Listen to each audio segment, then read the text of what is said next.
प्यारे गजरे मेरे और समोसे गरम गरम मेरे और समोसे गरम गरम अजी कह रहे हैं कि चिकन रोल ये सारा सेट 100 रुपए में डब्बा है जी।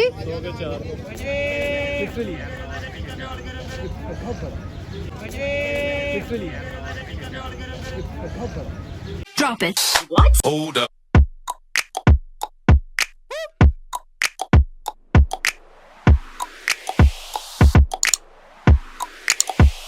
लाल किला सुनते आपको सबसे पहले दिमाग में क्या आता है?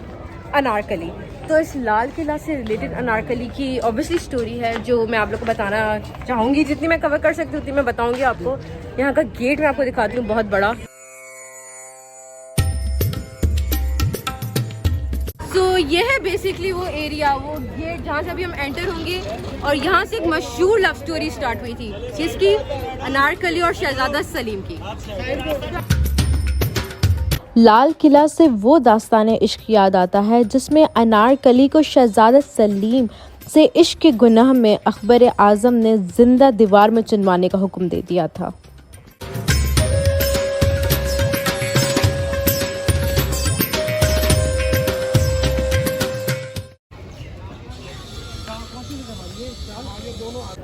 अब हम लोग इस शटर में बैठे हैं, ये हमें घुमाएंगे और गाइड करेंगे और ज़्यादा इन्फॉर्मेशन हमारे साथ शेयर करेंगे। ये गेट है जहाँ से बड़े बड़े हाथी एंटर किए जाते थे, एंटर होते थे। ये दरख्त जो आप देख रहे हैं ये तकरीबन 140 साल पुराने दरख्त हैं। अनारकली का नाम तारीखी किताबों में नादरा बेगम लिखा हुआ है, वो औरत जो अपने हुस्न की वजह से जानी जाती थी और उसी हुस्न की वजह से दरबार शाही से अनारकली का खिताब दिया गया था।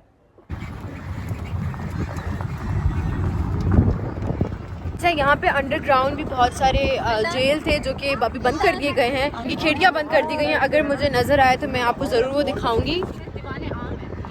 दीवाने आम, यहाँ पे आम जो रियायत थी उनको बुला के उनके फैसले किए जाते थे। ओह, आपको बहुत इन्फॉर्मेशन है। मॉम होकर आई है शायद। हाँ पता भी तो है। भाई यहाँ पे अनारकली के साथ शहजादा सलीम वॉक करते थे, अपना टाइम स्पेंड करते थे, क्वालिटी टाइम।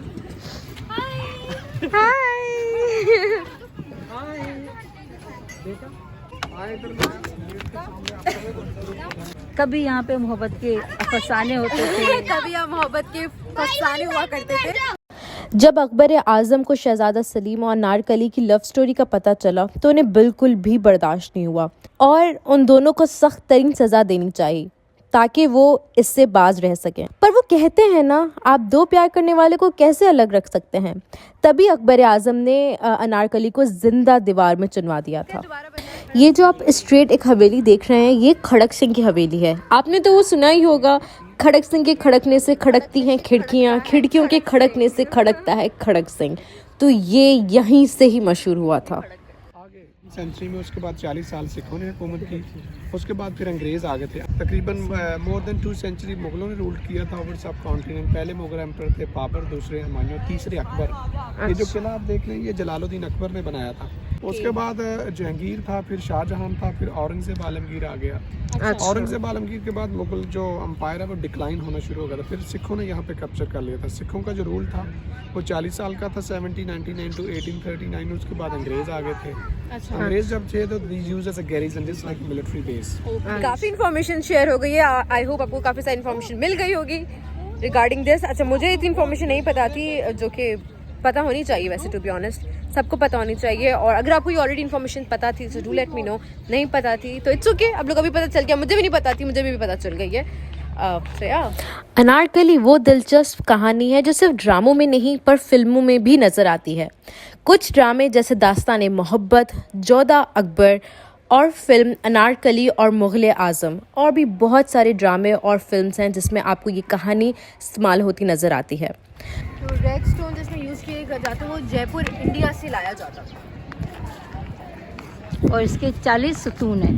अब्दुल हमीद जब बादशाह थे तो ये मुग़ल सल्तनत तब भी थी तो उन्होंने उसकी बहुत मदद, उन्होंने भी उनकी मदद की अब्दुल हमीद की, क्योंकि वो मुसलमान थे, मुसलमानों से प्यार करते थे। तो जहांगीर जो थे, जहांगीर के बाद जो है हुकूमत इनकी मुगलों की डिक्लाइन शुरू हुई, औरंगज़ेब आए, उसके बाद ख़त्म होना शुरू हुआ। दिखाओ तो इनकी दीवारें कुछ ऐसी हुआ करती थी, कबूतर बादशाह वहाँ और बैठा था, किधर वहाँ पे वो झरोके में, उधर बादशाह बैठते थे। हाँ वहाँ बादशाह बैठा था। ओ वहाँ से फिर यहाँ पे अवाम बैठती थी, वहाँ पे बादशाह बैठते थे, यहाँ पे सारी अवाम बैठती थी और फिर होते थे फैसले। ये सामने जो वाइट प्लेटफॉर्म आप देख रहे हैं उसको हम महताबी कहते हैं। महताब का मतलब होता है प्लेस फॉर द लाइट, चांदनी कहते हैं। यहाँ पर रॉयल फैमिली जो होती थी, they would used to sit and they would enjoy the beautiful evening right under the moonlight। तो आप ये इसकी ओपन स्पेस को देखकर इमेजिन कर सकते हैं कि जब ये फाउंटेन चलते थे फ्लावर प्लांटेशंस के साथ, तो बड़ा अच्छा एक एटमॉस्फेयर क्रिएट होता था। उस वक्त जो रॉयल लेडीज होती थी ना, they used to have a different kind of pets, not like a cats and dog। Peacocks का इस्तेमाल होता था ज़्यादा, और उसमें बर्ड चेंटिंग को भी लाइक करते थे, जिसमें पैरट्स और पिजन्स होते थे।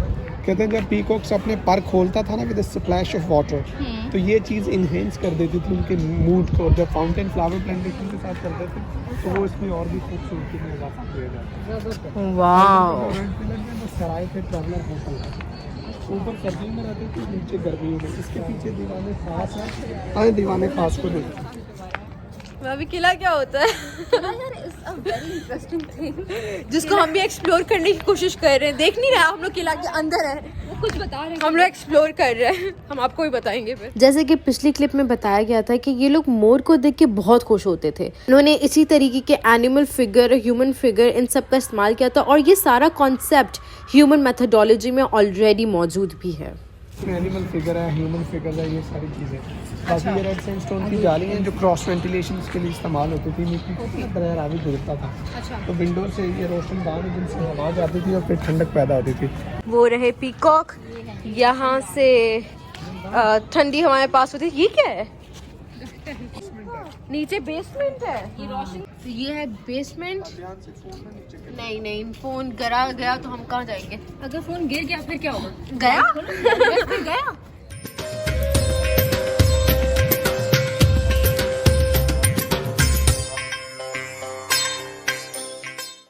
तो ये है बादशाह का बाग, इतना ही पता है मुझे इसके बारे में। ये है शाहजहां का स्लीपिंग चैम्बर। मुझे लगातार भूल भुलैया मूवी याद आ रही है। जगह जगह जो जो मैं कवर करी, मुझे भूल भुलैया मूवी याद आ रही है। उनकी भी एक शहजादा और शहजादी की कहानी थी। और मेरे पीछे है शहजादे का स्लीपिंग चैम्बर, बादशाह का सॉरी स्लीपिंग चैम्बर। तो अब हम जा रहे हैं अंदर शीश महल के, जहाँ अनारकली नाचती थी। तो शीश महल के रास्ते में शहजादा का स्लीपिंग चैम्बर भी आता है, और स्लीपिंग चैम्बर में बेसिकली ये लोग ऐसे इस्तकबाल करते थे। एक तरीका था, उसको अडेप्ट किया हुआ है। या it's just for the pictures and